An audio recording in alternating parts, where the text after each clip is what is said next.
I learned that lesson. Right. So, got to set the live stream up. I got to make these a little bit bigger than Josh's head. Yeah. I'm glad you got that on camera. Yeah. Okay. What do they say on the radio? Mark that. Yeah. CarlHughes. Is this pretty good at picking up? How? Yeah, but you got to have it close. Not eat it, but close. All right. That's what I got you. Hey, I told Josh, I said, don't eat. I'm not going to eat the microphone, Dad.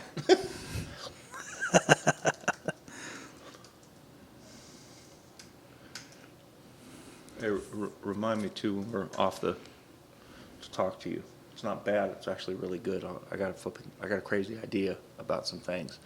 All right. And I want to run it past you. Yeah. How you going to reach all the way over here and sock me in the chin, man? Hold on.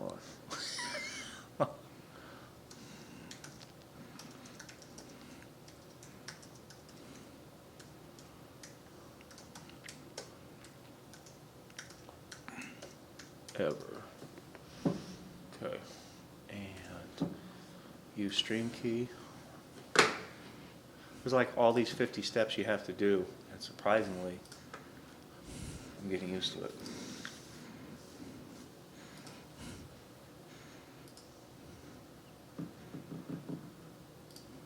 How is Erin doing? Oh, she's good.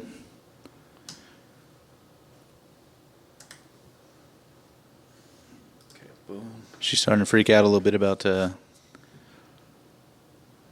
back to work. I'm going back to work. We got pretty spoiled about being around each other a lot. It's funny, man. I looked at all them people complaining about, there's going to be lots of divorce, and I'm like, I had a great time with my wife. It was awesome. You know what I'm saying? Man, it was fantastic. I loved it. Time with the kids and all that stuff. Dude, it was fantastic. Can you hear me? Yep. Good deal. Okay, so we've got good stream, good talking to the microphone. Test. Good job. Okay, so we're going to do record. Oh.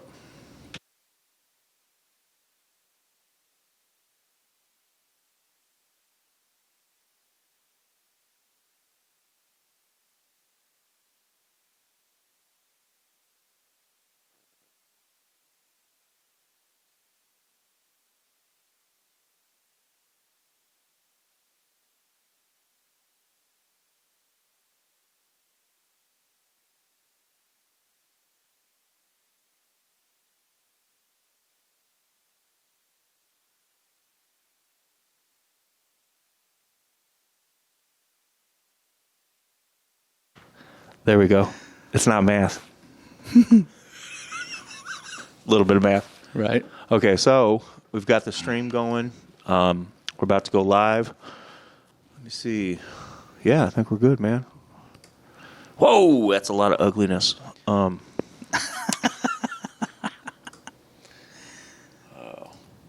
Okay, I'm going to cross post to Christ the Victor and Firm Foundations. This should be fun. Okay, you ready? Ready. Okay. Going live in 5, 4, 3. Okay. So this should actually be fun. You still should have brought your drink over here. Yeah, and my pink cup. I totally should have. Hey, man, let's be honest, bro. You need to embrace that. So we'll wait a second, see if anybody jumps on. They should. They all know that you were coming on here tonight. I got to put my phone in my drawer. I don't know why, man. I'll start to want to, you know what I mean? I'll start fidgeting. And Yeah. I can't do that. Natural distraction. All right. So as we sit here, what is your biggest pet peeve? No, I'm just kidding. Oh, I'm going to Matty Rouge you. Man, so we got somebody on. So how you guys doing? This is the Genesis Project, and I am here with a great friend of mine named CarlHughes. It's CarlHughes. He is the executive director, right? Not just director, but he's executive of Brothers in Blue Reentry. Right. So I'm going to let you just kind of tell a little bit about yourself. Yeah, so, a little bit about, the organization first. Our kind of catchphrase is transformational hope for the incarcerated, and we do that as a reentry program. But I think one of the ways that we do reentry this makes us unique and is different than everybody else is we don't just catch them when they're coming out the door. Right. We really focus on that transformation, that mindset change while they're still inside. So, we spend a ton of time with them, just love on them, give them an oasis, a place to escape, and kind of a place where they can, be comfortable in exploring, some of those trauma-related incidents, all of those different things. And if they want, it's a voluntary program, and we have all different races, faiths, beliefs, all those different things. But, it's a faith-based program. So wait a minute. You love them with the love of Christ, and you're not partisan on who comes in? Exactly. Are you serious? Yeah. Dude, that's real. Almost not Christian. You know what I'm saying? I know, right? That's kind of sketchy. Yeah, I know. Yeah, straight up. Yeah, no judgment coming in. Yeah. So it's one of those deals. But we try to love on them and give them all the room in the world to be able to come in. And obviously, if they want to hear more about Christ, we're right there to give them that word. And so it's really a beautiful thing because the enemy really thinks he has that prison conquered. Oh, yeah. I mean, that That's his playground. Yeah, that's the playground. So being able to give an oasis and a light spot in that dark place is really what it's all about. But about me personally, going all the way back. I mean, I was formerly incarcerated. Was in what? Yeah, no way. I know guys look at him. Hey, you would never in a million years, but it's true. Yeah, I get that a lot. But anyway, you? Yeah, absolutely. Yeah, as a young, stupid 19-year-old kid, got locked up and went to prison. And I'm one of those people that I think it's funny because people want me to talk about my prison experience, and I'm sure most of the time if they talk to anybody, they talk about how poor it was or how much they hated it and whatever. And honestly, I wouldn't trade it for the world. It was the best thing in the world. Yeah, I mean, obviously not going through it, right? The whole Hebrews 12:11 thing, but going through it, I didn't like it at all, of course. But looking back on it now, it was honestly the best thing that ever happened to me. That's what's up, man. So what made it that for you? Yeah, so I mean, when I was younger, I mean, I just wasn't a good person, and didn't have a good mindset. Right. Lied to people, stole if I could. I mean, everything was about me, how I could benefit me in almost every relationship. Right. Everything was transactional. Right. And so going into prison. I heard about the program, right? And back then it was IFI. Right. And what is IFI? So IFI is Interchange Freedom Initiative. And where did that come from? Yeah, so it started as a in several different states all over the Midwest under Prison Fellowship, Chuck Colson. So and it was basically the same model that we have now for Brothers in Blue, where it's classroom based and group work, really intensive group work to be able to get in and dig into yourself a little bit, and understand, some of those trauma-related things. So once I went in, my family, immediately really supportive family and loving family. So, awesome. They immediately started to find ways that I could, be able to do the time in a productive way, to not have those years wasted. Right, just sitting there doing nothing, hitting the workout area, using the phone and watching TV. Exactly. The standard run-of-the-mill prison time, right? Yep. So, it was one of those situations where, they knew I wasn't going to do it by myself. Like I said, I wasn't in the right mindset. The whole world was against me because I was locked up and, shouldn't have been, blah, blah, blah, all these things. All the things you think as a kid. Exactly. Yep. Yeah. Oh, yeah. That shouldn't happen to me, and all that crap. So, I was just fine, sitting there and just being mad at the world. Right. Well, my family, my mom in particular, started doing all this research, and that's where she came across IFI. And your mom's a gangster. Yeah, shout out. Yeah, for real. Changed my whole life, That's and what's up. So, she started telling me about it, and I was like, of course, 19 years old. I'm whatever. I ain't doing that Christian program. Yeah, it's it's too many, fluffy emotions and that crap. I'm not doing that. I'm a gangster. Yeah, for real. Yeah, that's the funny thing from a small town in Kansas. But that's the deal. Yeah. I think that's the attitude of most people, though, no matter where they're from, because they're taught that, right? You were taught that from what you see and what you're like, I got to go to prison. I got to be this. Got to be hard. That's what I got to do. Yeah, I got to try to be hard. So, so it was it was a really interesting thing to be able to have that interaction with my family, right? And to get to a place where, okay, I think you're right. I need to do something. I need to change. I don't like the person I am, you know, and starting to get that feedback from more family members, right, that, you know, didn't really say anything before, but starting to, you know, have them tell me these things. And it was just a wake-up call. Right. You know, so finally, you know, I signed on and went. And I didn't, you know, at the beginning, I didn't join the program for the right reasons. You know, I thought about this change thing, and really, you know, I wanted, you know, You're like, benefits. I want to make my mom proud and all that, but honestly, I got the little flyer and I heard about the benefits. I get some extra food, get some extra visits. Yep. And, you know, that was we're going to barbecue and grill out. My family's coming. Psh, sign you up. Where do I sign? You know, and the funny thing is, you know, I got there and, you know, started to go to class because it was, you know, the program holds you accountable on going to class. You go to class and you do these things. And, you know, eventually, you know, I was, you know, you sit there in class and you know, you look around, you don't watch, you don't listen, you don't participate. Right. But eventually, you know, the staff and the volunteers that are coming in, they're just continuously showing you love, right? Continuously digging into you and asking questions, and you know, of course, you know, the program gives you a Bible, so you know, you're digging in the Bible and you start reading some things, and then God starts speaking to you, and then, you know, one day I just found myself participating, and I was like, wait a minute, you know, and I mean, it's like you start to look around because, you know, you don't want to feel weak or whatever. Right? You can't drop down, get some push-ups real quick. You know what I'm saying? You got to act all tough, right? And all this stuff. You can't talk about what happened. Yeah, you know, when not I was Jesus a kid. reckon. Yeah, I can't talk about my faith and all these different things. No, I get it. You know, it was really an interesting thing to be able to dig into that personally, and so you know, the having the opportunity, you know, just having the opportunity, right? You know, and making it okay to change, I think was the most important thing for me. And like we talk about that oasis, it's really making it to where you can be comfortable to improve yourself, right? That it's not weakness, that it truly is something that is above that, right? So, you know, about, I don't know, probably my second, third month in, you know, it's right around that end of the first quarter. The drop-off point. Yeah, it's that drop-off point where you kind of hit rock bottom, and that's when, you know, I reaffirmed my relationship with Christ, and from there it just skyrocketed. You know, I mean, all my mindset changed, all my relationships changed. Wait, now hold on. I want to hit on something you said because I think that's important. Talk to me about that mindset piece real quick. Yeah, so the mindset piece, you know, you have, I mean, everybody's an individual, right? We all deal with different things. You have, you know, poverty mindset, you have criminal mindset, you have prison mindset. If you've, you know, done a lot of time, you have all these different mindsets, you know, and mine was just a, you know, kind of a combination of just a destructive mindset, you know, a very selfish mindset.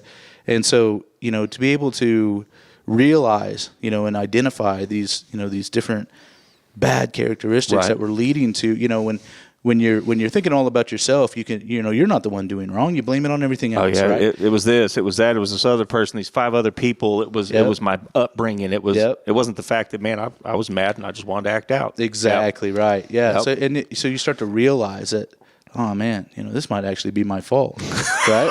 You're like, dang. And that's the beginning of the end of those you know, bad mindsets, right? As you start to realize, man, I got to take some ownership in this. That's what's up. And so once you begin down that road, it becomes a very easy thing to, you know, work through some of that and be able to switch your mindset over to a more positive thing. So for some of our viewers, right, as they watch, because, you know, it's funny, right? And you know this, you deal with this too, man. People watch prison on TV and they watch shows about prison. They watch Locked Up Abroad, you know, Locked Down, and so it never fails me, right? Is everybody's afraid to tell people anything, or I always get the question, but what if they're doing something wrong? You know what I mean? Like, do you say anything? Am I going to get jumped? Man, how do you deal with that with the guys?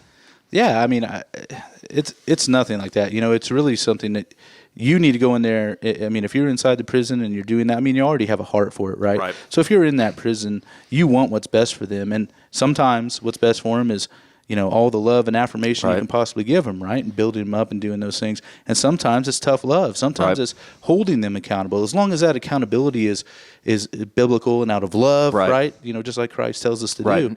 You know, that accountability's got to come from, you know, not tinted with ideals or how you feel, but it's passive aggressiveness. Oh yeah, you know, all that garbage. You know, but you know, if it's coming from a place of love, you know, then you're truly, you know, that's helping them as well. You're calling them out on some of those things. And being able to do that, if you don't, you're giving permission to it. It's one more thing. It's like enabling. It's enabling a drug addict to be a drug addict. Exactly. And it kind of, it reminds me of, like I was talking about before, with some of my family, is when they started speaking up and telling me some of those things is when I really realized. And, by them not doing it. No, you were just cruising through life. Yeah, just cruising through. Just kind of gave me permission. And, I was cool. Nobody was saying anything. So, that's another thing that makes Brothers in Blue unique is that it's, it's a place where you can have accountability without judgment. You're not judging them. You're coming and speaking into that. It makes me laugh though when you say that, right? Because that's, why are you judging me? That's usually the first response, right? Because they don't know how to deal with that. Right. But once they get past and they see that you're still here and you're not running away, it's like, oh, no, man, they really love me. Exactly. And so that's beautiful. And it can be accountability without being an adversary, right? Because that's always the first thing. Right. And slamming stuff down. I can't believe it. But hey, man. But really you're coming to them and showing. And that's the whole key is you're not giving up on them, right? So everybody that, holds them accountable, with negative undertones or as an adversary, then they're gone. They give up on them, immediately. So, of course, they're going to be defensive. Of course, they're going to be, in their mind, it's just, okay, here we go. Just another person that's going to give up on me. But we don't. It's something that you're there the next day. Right. Down the road when you're still standing there, it's like, they really care. Yeah. It really is love, accountability out of love. Right. So let me ask you something. So you're a faith-based program. Yeah. What else do you weave in there to build these men up? Yeah. So, we weave all kinds of things in there outside of just the spiritual part where, we talk about substance abuse and addiction. Right. And addiction isn't just drugs or alcohol. No. It can be many different things, we talk about leadership. We talk about all kinds of things building these guys up as we go through that phase one part of the program. But then, as we prepare them for release, then we also talk about soft skills, right? We're getting them those, those skills of, how to deal with people, how to engage with others, how to, be Isn't an that employee. Goofy, though? They call it soft skills, but those are all the skills that people actually tank and go back to prison on. It's not the job and the transportation and the employment. It's the fact that this man can't have a conversation and say he needs help, so he'd rather go get high than say, "Hey, man, I'm hurting and I need some help." Exactly. Yep. Or say, we have had folks that get out and they're at a job or whatever, right? And their boss, says something crazy to them, right? And they want to fight him. And they want to fight their boss, or they want to quit immediately because So dude disrespected me, and it's like, well, what did he say? Well, he said, buddy, that's not disrespect. You know what I mean? You need to buckle in and hear him out. He's trying to build you up. Yeah, try to understand it coming from his. Even though people and we all make mistakes, and so you got to understand that not every human interaction is going to be perfect, right? No. And that's where it's something to be able to learn and understand and deal with those things. So. Well, that's good, man. So tell me, what's your structure like? What does it look like for a guy? So let's say if I was going to join the program, what does it look like for me coming in? Yeah, so the first part is, DOC allows us, KDOC allows us to have guys that have 5 years to release, right? So we can have them for that time. And we have guys that have, are a day inside that 5 years, all the way to a day before their year mark, right? Because the phase one part is 1 year. So basically, anywhere from 5 to 1 years left is the window. Yep, that's the window to be able to get in. So, and hopefully we're going to be able to improve upon that. But that's really right now that's just the parameters where we're working at. So say you're coming in there and you're a member in the program. The first thing you're going to do is go through that phase one. And that's where we're talking about, that's where we really mindset change, transformation. How many guys do you start with? So if I was in class, how many guys would I be in class with?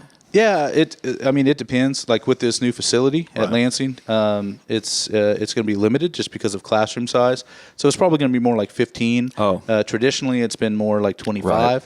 But we just have some size things. But what we're going to be able to do is run more groups. Right. So the same number will go. And you might actually deal. You know what I mean? From what I gather with attrition, you know what I'm saying? It might be actually better to start with that solid 15 than have 5 influence people elsewhere. Right. Yeah, absolutely. Because that always happens. You always have people who in every group you have people that are positive. You have people who are negative, and then you have people on the fence. And then the in betweens, right? And they're like, man.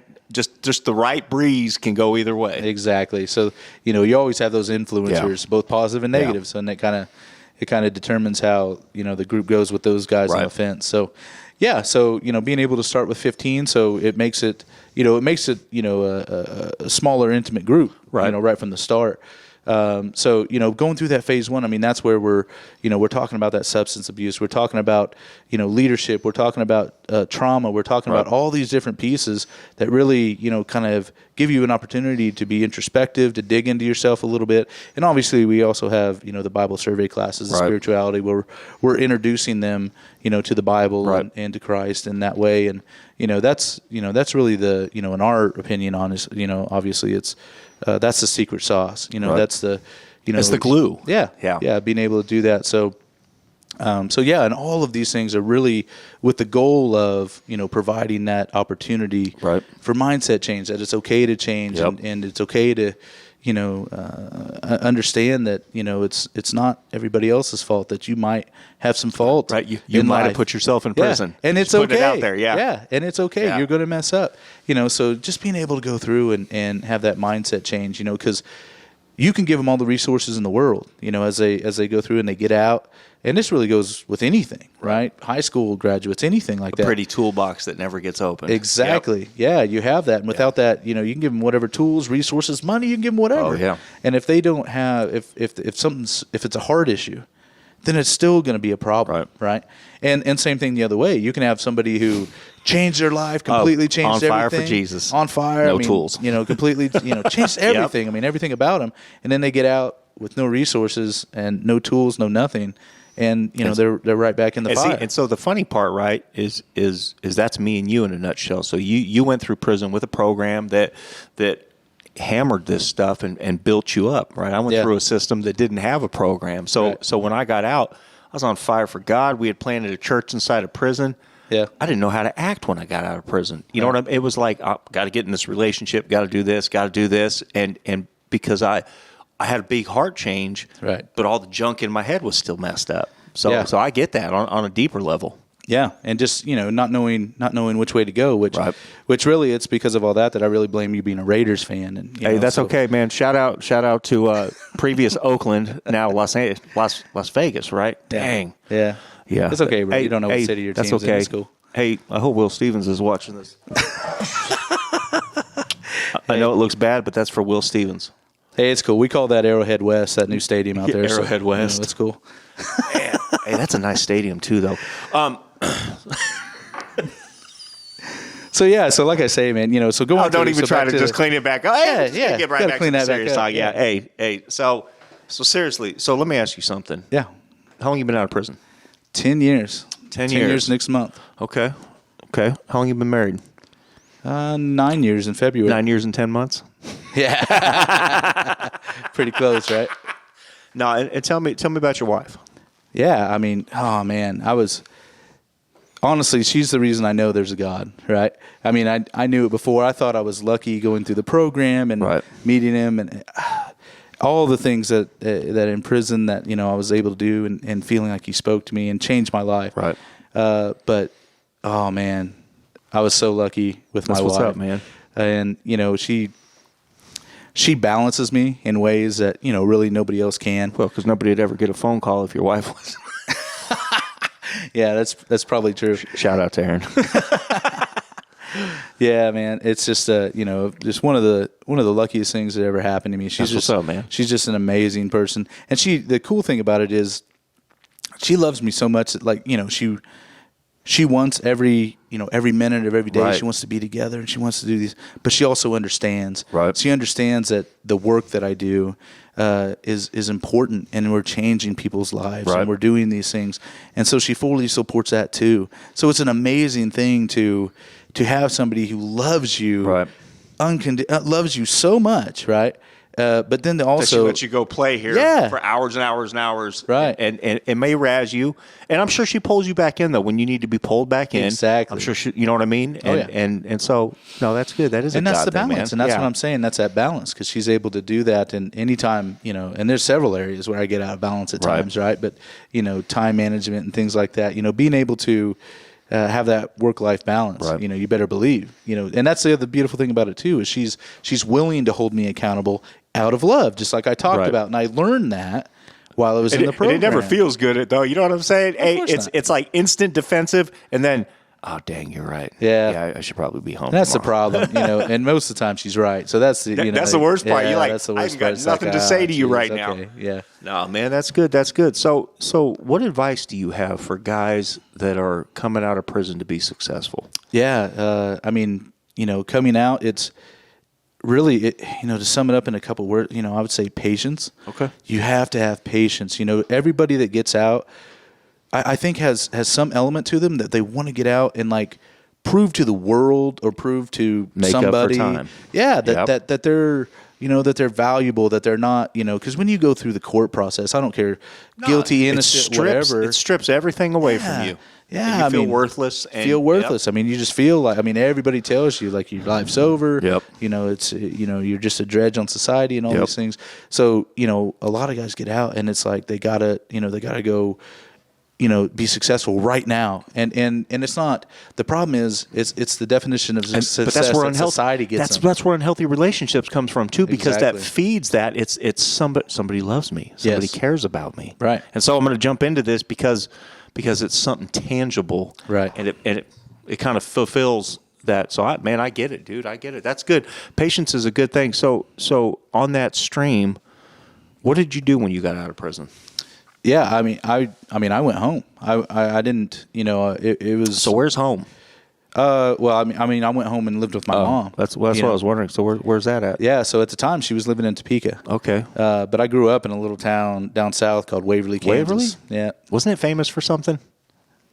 I don't know. What didn't they make famous? a TV show out of it or something? Oh yeah, they had a TV show. Okay, it's Welcome to Waverly. Hey or man, I'm something trying like to give you something here, bro. Take that. the I ball. appreciate You know what it. I'm saying? No, that's cool. That's cool. No, it's I grew up in a little town like that, but when I got out, it was Topeka. And, Right. But the big thing was anybody.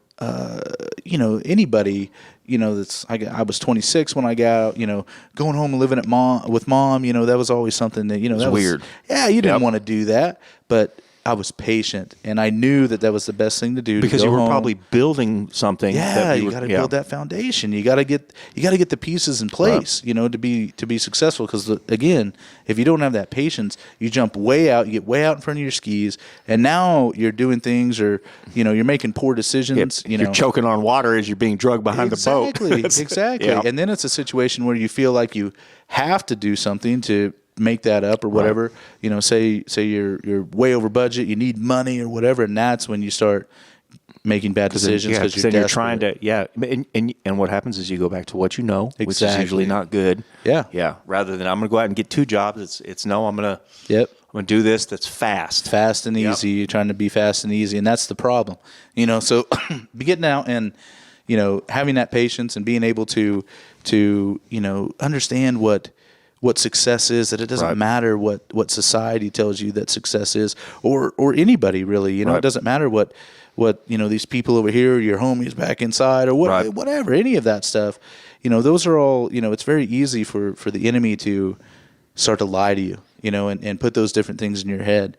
And, because that's the thing, like not only do you want to prove yourself to your family or all the people who told you were trash, but you also want to prove yourself to all these people inside, that believe in you and are telling you you're going to get out and do awesome. Right.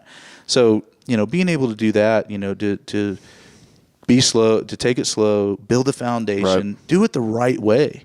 And, that's how you build a long-standing, map to a successful reentry. Man, I think you hit a point too, and I want to hit this back. I want to let you finish, but the homies on the inside. Yeah. Let's talk about that real quick. Yeah. Right. So how many times in your career so far and your prison time, right, have you seen people do other people's time? Oh yeah. that's a major thing on the inside, right? Right. Where, you're living vicariously through other people, or you're trying to, you see it where guys are trying to be controlled in different ways, and not like, bullied or obviously there's that too, but it's even just trying to convince somebody or manipulate somebody into thinking a certain way. Right. And you just see it all the time where, guys are so worried about, and again, it comes back to that value system of, the relationships. Where's their identity? Where's the identity? And so you see that all the time, where guys are just, they're doing somebody else's time. And so to me, that's one of the hardest thing, man, because like one day you're talking to a dude and he's on fire for God. Yeah. You know what I mean? He put the drugs down 60 days ago. Yeah. And you come back in after a weekend and the dude's in the hole because he smashed dude with a brick because homeboy said that it needed to happen, right? And it's heartbreaking because you just watched all that beautiful love that, you know what I mean? That's hard for me. That's hard for me when I talk to guys about being successful now, right? Yeah. Not when you get out, because when you get out, you've already shot yourself in the foot if you're waiting for that point. Exactly. And that's what Brothers in Blue is really good at, is saying, hey, we're going to give you this window to not only learn and grow, but to navigate the stupidity that needs to come out of your system while you're incarcerated, so it doesn't come out when you get out. And I think that's one of the strongest things that I really like about it is, and you've dealt with guys that have relapsed and done all kinds of crazy stuff, haven't you? Oh yeah, all the time. And again, the big thing is, there might be accountability in that. There always has to be something. Right. You can't just not call it out, right? Because it's an issue, it's a problem. We got to talk about it. But again, hey bro, you lost 60 pounds, man. You doing all right? yeah, exactly. But it's one of those things though that you're still there the next day. Yeah. Again, it comes back to that. It's that consistency. It's you're not giving up on them. Yeah. And we have something that we kind of call the our guy system, right? And that works all the way across the board. When somebody gets out, say they go to the job and there's an employer and they're willing to give them a chance. Well, one of the things that we tell them is, hey, if you have a problem, that's our guy. Yeah. Right.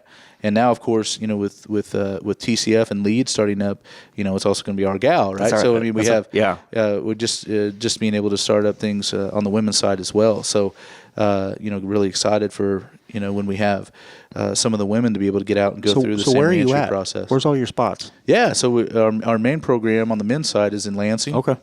And then we have our of course, now is that the maximum or the minimum?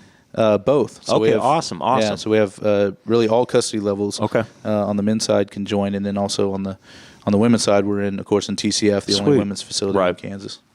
So yeah, being able to, but back to the reentry part, being able to go through and do that, it's just it's being able to go to a landlord. You have the employer, and if there's a problem, it's our guy. It's a landlord. If you have a problem, that's our guy. And so not only does that. Obviously, that helps, with the landlord or the employer, that it makes them feel comfortable, but it also gives, the member, a sense that there's a family there. There's a family people there. Love we're going to be there for you. If you mess up, that's great. Now understand, we're going to come talk to you. Right. It's going to be accountability, but it's going to be out of love, and we're going to be there the next day. Yep. And it's not going to be just, sorry, bro, you screwed up. I ain't even talking to you no more. No, that's good. You on Facebook, and all that. Yeah, block. So let me ask you something. What's your plan? What's your future shoot for the stars plan? Yeah. So being able to, obviously, the short-term plan is to get through all this mess and to get back in the prison. Get through all this mess that we're going through right now. Which big shout out to the folks at Lansing and TCF, Boom. the KDOC folks, Skidmore. Mentoring, reentry. Yeah, all of them. All officers. Of them. Yeah, all of them, because they're doing such a great job. Hey, man, they're troopers. Honestly, they're like in the middle of it. When you look and it says 75 staff in isolation, right? You're like, holy crap. Yeah. That's a majority of the staff. Yeah. So exactly. And they're, working long hours and all the different things. So, they're going through it, and to be able to have that type of dedication, they truly are, heroes in that sense. But yeah, to be able to, get through this, obviously, and get back in. Our staff is just, itching to get back in and have those interactions again with all of our members. So, can't wait to do that. But beyond that, once we get through this, and we will, right? Yeah. All this will eventually, get better. But once we do that, the big thing is, just starting at TCF, starting with Lead, be able to build that up and, expand those things and get, as many members as possible. So you mentioned Lead twice. What exactly is Lead? Yeah, so Lead is just the same program, just for the women at TCF. So we have Brothers in Blue for the men, and we have Lead for the women. Okay. And, we have a fantastic staff Sisters on both in Pink sides. Didn't go over so high. Yeah, no, we weren't going to do Sisters in Pink. So, So we have LEAD, and that stands for Ladies Empowered and Driven. Awesome. So yeah, and it's just it's so amazing to see, because obviously with Brothers in Blue going all the way back to IFI when I was in, I've never seen a program start right from scratch and start all the way at the beginning. We still have staff members, Don Raymond and some of those guys that the OG, the triple OG, triple OG, So he was there when it started. Right. He was on the ground floor. I think he might have been rolling around with Fred Flintstone in that foot-powered vehicle. That might be true. That might be true. But so he was able to see it. But I didn't see any of that. So to be able to see something, you jumped in on the river. So yeah. I was. I was in group 22. Right. So there was already well-established program by the time I got involved. But to be able to see a prison population, to see the actual people inside that are just thirsting and craving for programming and sustenance, to be able to hungry for life. Just to be able to improve themselves and everything. It's such a beautiful thing to see that, and to be able to be some small part of delivering that to them. So it's been an amazing thing, and we have a great staff at both places. So just having amazing people makes it all that much easier. So, being able to expand and continue to grow, LEAD, being able to, this, one of the silver linings about, this whole COVID thing is we've been able to improve the processes, improve all the back end things in both Brothers in Blue and admin LEAD. time. Yeah, for real. Yeah, it's been admin central, of course, for the last 2 months, but it's really been good because we've been able to build those things up and really improve the program where we, it always gets put on the back burner because it's always about not the a members. burning fire. Exactly. Yeah, so it's been just an amazing thing to be able to build the program up. So, to be able to implement all these things in Brothers in Blue, to push forward with LEAD, in the short term, that's really where the focus is. But, mid to long term, I would love to be able to put this into a system that can go out, across the whole country, the whole world. Right. To be able to put this type of the way that we do reentry, where it's not just stopping, it doesn't just start when somebody leaves the prison. It's inside. Being able to put those things together from start to finish. Amen. And to be able to do that and take it, and I would love to figure out a way to put it together where we can sell it to other DOCs or create some sort of revenue stream, but even just to give it away. Whatever we need to do to be able to get this type of thinking, of this type of reform, I guess you would say, even across the country, it'd be a beautiful thing. So that's really the long-term plan. Cool. And I think it is reform. With us, and I mean, like with Firm Foundations and Brothers in Blue, it's like it's the before and after. You know what I'm saying? Right. It's and that's what I love. And with Christ the Victor and Freedom, I mean, it's so what we do is we get to take the guys that have been empowered through Brothers in Blue and give them a different place if they want to seek serving in a church. Man, we work closely together to help do that. Yeah. And then to have a safe and so I've never seen, at least so far, but I've never seen another state where it's got that relationship like that, to where, you know what I mean? The things function well, to where it's not a contest. It's, you know what I'm saying? Yeah. It's like, look, man, we all overlap in different areas, but it's not, I mean, it just flows. And that's what you said. You said it yourself. It's reform. It starts in prison. You work on empowerment, and then you have a safe place to go and start when you get out, and then to transition back into life. And if we hit all the milestones with that, then I mean, we've seen exponential success all the way across the board. Exactly right. And it gives them, it just gives an opportunity all the way down when you have, so many organizations that are collaborating together, and be able to, if, like with Firm Foundations, for example, we're able to, have guys go and be a part of that transitional houses that need it, and be able to do those things, and, not have to contribute, put the resources towards, buying our own houses or trying to figure those things out. So being able to do that in a collaborative fashion is, it's way more efficient for those funds, and it gets to where it's supposed to go, which is direct effect for these folks getting out to the people, the members, the constituents. So, across the board, all of the different organizations, that's one thing that really makes Kansas unique is, you don't see that anywhere else. It's true collaboration. No. I figured out really quickly coming from, the private, world, private companies Oh, yeah. to nonprofit, is that, sometimes, man, it's competitive, and everybody's competing for donor dollars and all those different things. But the beautiful part about, Kansas and especially where we're talking about, social justice and some of these issues, is that there's so many willing collaborators, true collaborators, not just, lip service where somebody's just saying that, but true collaborators where they're willing to jump in with you and really, provide services to the members. No, I think you're right, man. And really I want to give a shout out to Zephyr, because I think it's important. I think Randy and Cheryl Reinhardt are probably two of the most giving, wonderful people that I've ever had the pleasure of meeting. And what happens is they give jobs to these men and train them how to do a variety of different things to make them successful upon release. Yeah. And so the beautiful thing is it's not even just the BIB guys. You know what I'm saying? It's they are serving a community of people that most people forget. And so it's beautiful to have that occupational piece in there, but also, they do a lot of stuff on the spiritual side and giving side. Absolutely, yeah. And that's super important to have, like I was saying, those skills, right? So have a skill like welding, which is specifically what Zephyr does.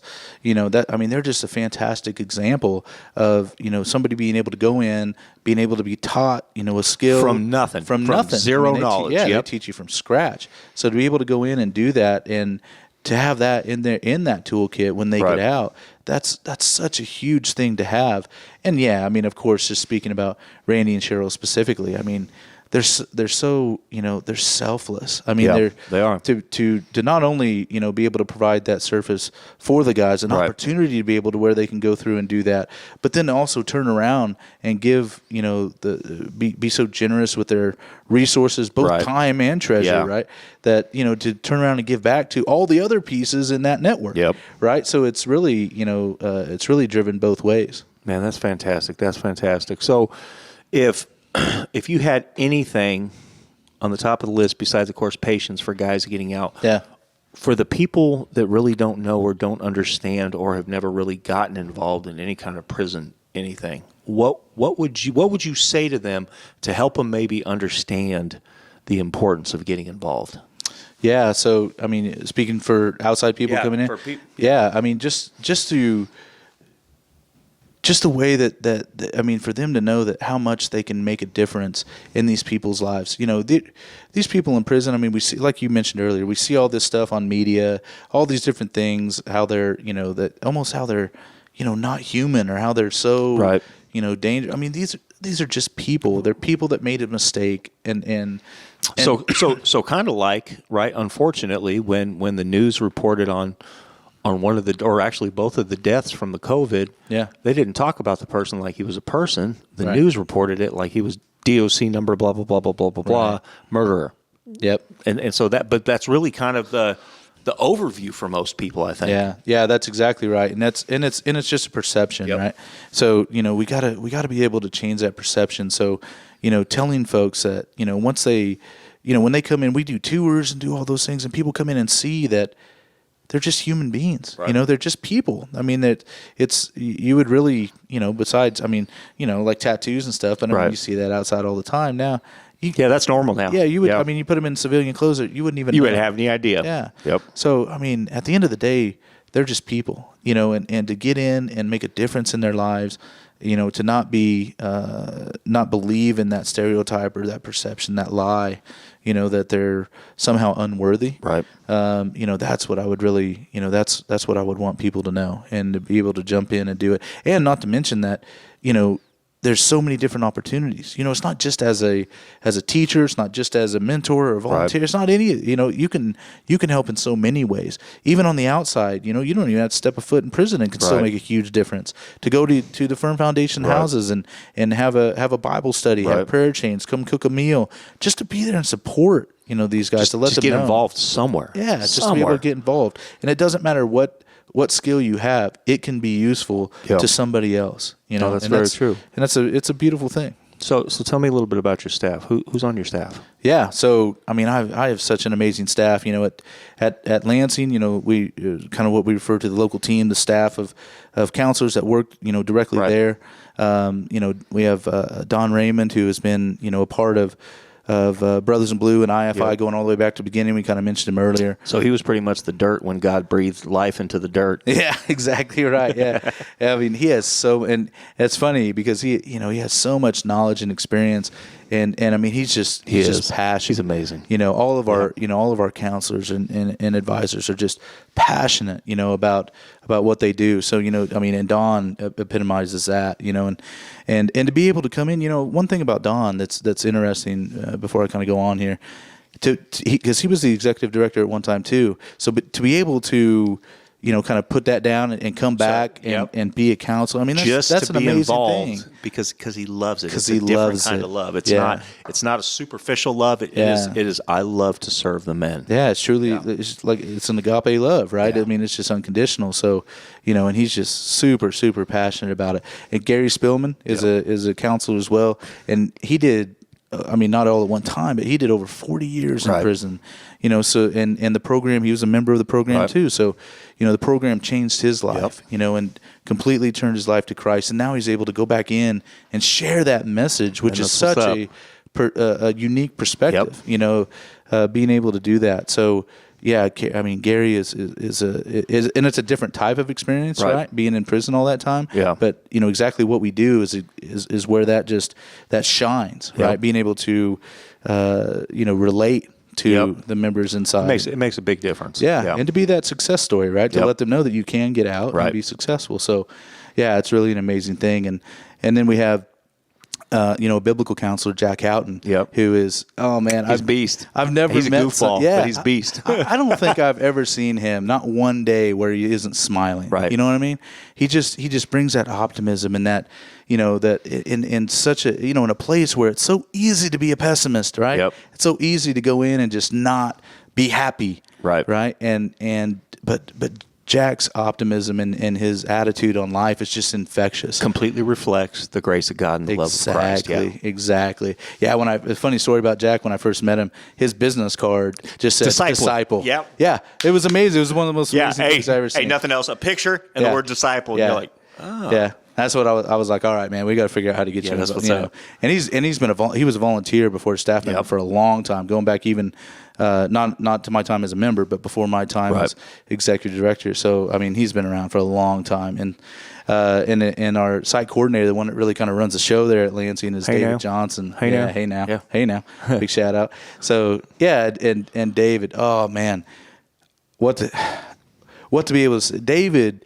I've never met somebody who, doesn't take anything personally, and especially in that situation. Hey, he honestly is like the poster child for a Xanax commercial. He's like, hey man, we're good to go. We'll be all right. Yeah, we'll be all right. And you're like, yeah, and even it's so funny because he's awesome. He's one of those guys that when you talk to him, it's even if he's disagreeing with you, and I mean for real, like almost telling you off. So would you say? Would you say it like? I hear what you're saying. I hear what you're saying. Yeah. I mean, I'm serious. I'm going to tagline that. Like, that's going to be a bumper I know. sticker. Hey, that should be like a T-shirt. I hear what you're saying. Yeah, but, it's really it's one of those things, and that's what makes him so effective with the people inside is that, excuse me, he's able to convey, something where when somebody gets off track a little bit, it's not that it doesn't feel judgmental. No, it's not a hammer. You can walk away from a conversation and be like, I think he just ripped me. Yeah, I think he just checked me, and like, but you feel great about it, right? Like, you're good like, with okay, this. Yeah. I'm cool. Yeah, and it's just so it's an amazing thing, awesome. and it just really so those that group in Lansing, was really in there all day, every day, front lines. And they really make an amazing team, a diverse group that kind of complements each other. And then on the TCF side, we have Amber Keller. That she just started with so all the TCF, both the advisors there are recent hires. Yep. And unfortunately for Amber. her first day was the first day that we heard that we weren't going to be allowed in the prisons. So her first day was her last day. Inside the facility for now. The facility. Yeah. So she's been instrumental in. You're awesome, but we're just going to have to hold this for a couple months. Yeah. You're not going to be able to go in right now and do what we're asking you to do. But she's been instrumental in building the curriculum and that's amazing. And taking those things and making it, to where. It's geared for the women. They'll be able to hear and understand because so that way they get I don't have a clue, right? You know what I mean? And my wife would attest to that. I have no clue. Yeah, I know. So being able to go in and do that and have that passion and she's amazing in the sense that she just wants to go in and heal people. Right. She just wants to help them. Yep. So bringing Amber on was a fantastic thing and then we just brought on. So Monday was her first day, but we. Brought on Kelly Windsor, who has been a curriculum writer for us and helped us write a bunch of the classes and being able to do these things. And she was a volunteer as well. And so, being able to bring on and kind of grow that team. But, she's almost the opposite, right? She's one of those to be able to jump in and have a real conversation, but be able to do it in such a way that, it's not incredibly serious, that they don't feel like it's overbearing. Right. She's just so real and genuine, awesome. So to be able to relate, and then to kind of head up that group, we have Maddie Ruiz. Now here's my question about that, right? Is she actually old enough to work in a facility? Yeah, was it like a waiver involved? Was it a parental permission? Her. Yeah, I think she did. Yeah, Mom had to sign something, or whatever. They carded her when she went in. Now what's her nickname? Oh, yeah, the intern. The intern? Yeah, she's the intern. Yeah. So tell me a story about that. How did she get that nickname? Yeah, so going all the way back, she was an intern for Victim Services, which, of course, we have a really great relationship with. And, they come in and help teach some courses and stuff. And so she was interning, for Victim Services. And as a part of that, she was attached to, some folks in Lansing that, came in contact with us. And so... She was just known as the intern, and so funny thing, and this is kind of part of this is really your story here, but sitting there one day and she just straight up asked you, do you even know my name? Yeah, and I was like, no, I don't. No, I don't. Yeah, it was. So that's so super funny. So yeah, she's forever known as the intern. Right, which is good though, and she's honest, she's young, but she's got a heart for Christ, right? Oh man, super heart, and a super heart for this mission and this goal. I mean, the amazing thing about Maddie is that she's so young, but it's somehow has almost like she's been doing this her whole for forever, for years and years and years. But I think that's the problem, right? Is when we look at prison ministry, there's like a median age of 55, right? And to be honest, man, that sucks. I hate to put it like that, but it does because most of us under that don't. We like to do other things except go to prisons. But that's where guys like you and me are needed, and that's where women like her age are needed. Yeah, because that's how the revival is going to happen. Yeah, and not only that, but I mean, it's just something. There's something to be said for young people and relatability. Yep. Like so many times, when I remember when I was in the program, it was that way. I mean, it was, a lot of time as retirees or whatever coming in, and so there's this giant gap and chasm of. This dude has no idea what I'm talking about. Exactly. Yep. Yeah, it's just it's that relatability factor. So that's what's amazing about that is she's able to come in and provide some of that youthful energy and that relatability. But it's the way she handles situations though too. Being so young, it surprised me because she handles it in such a way that that it's not. She's gonna call you on it. You know what I mean? Right. Even our staff. That's the beautiful part. Is she doesn't. She's shameless. Yeah, she doesn't get rattled. Right. I mean, it's really a cool thing. So to have that dynamic is just an amazing piece. So that's that's the lead side, the TCF side over on with the women, and they're going to do fantastic things. And it's just going to be fantastic in that facility and. Seeing again, I just can't talk about it enough. Seeing it firsthand, the want and desire of the women at TCF. It's really just an amazing thing. So if people want to get involved, what's the best way to get involved with Brothers in Blue Reentry? Yeah, so I mean, there's a ton of different ways, and we're revamping and clarifying some of those things on the website right now. That's a lot of stuff. Yeah, I mean, there really is. Yeah, I mean, it really is. You can Right. tie in as much or as little as you want Right. to. I mean, we have folks that are coming into prison 3 or 4 days a week. Right. As a volunteer. Chuck Hanna, and then we got folks that they'll come over once or twice a year and cook Right. a holiday meal at the Right. transition houses, right? Yep. But everywhere from A to B is important. Those things they make such a huge difference across the board. I would agree. To these people, to the returning citizens, and it's just an amazing thing to see the community be able to give back like that. So if folks want to plug in, I think we can, being able to talk personally, right. It's one thing to be able to get on. I mean, you can go to our website and fill out the little form and get the contact information, but we don't want you to just have to fill out a one-time thing and do that. We want to be able to talk to you. That way we can give you a little bit of insight of, okay, you can tell us kind of what you're doing, and then we can tell you some ways, hey, that sounds just like, teaching. Yep. That sounds just like mentoring. And do they have to be super spiritual, just Bible studies?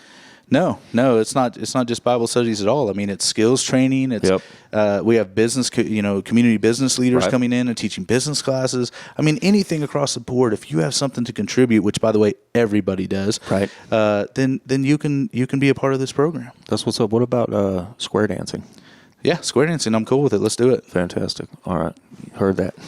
So www.brothersinbluereentry.org is your website, right? And do you have a centralized phone number that people can use? Yeah, so we have a phone number.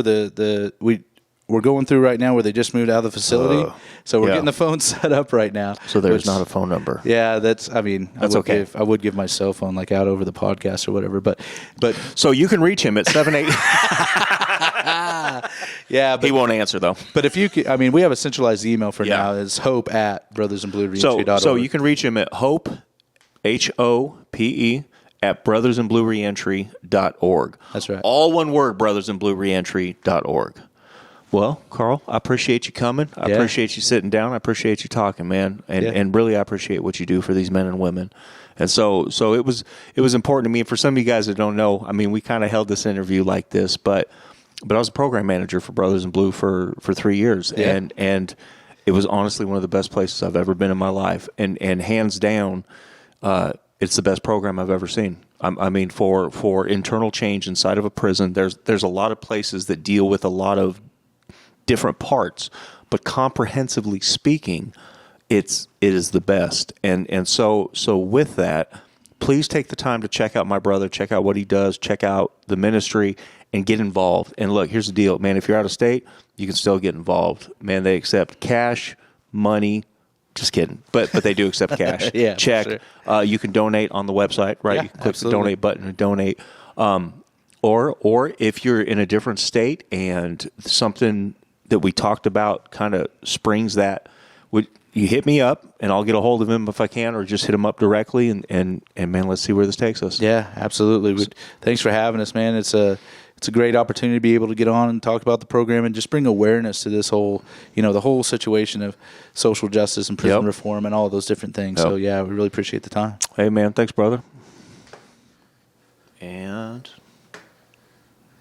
I lost my mouse. Thank you guys. Boom. End. Okay. Boom. That wasn't so hard. It was fun, wasn't it? Yeah, that's good. I told you. Hey, so it's okay. Hold on, let me hit stop on the record up there. I'll tell you what I did last time. It's not funny, but it was.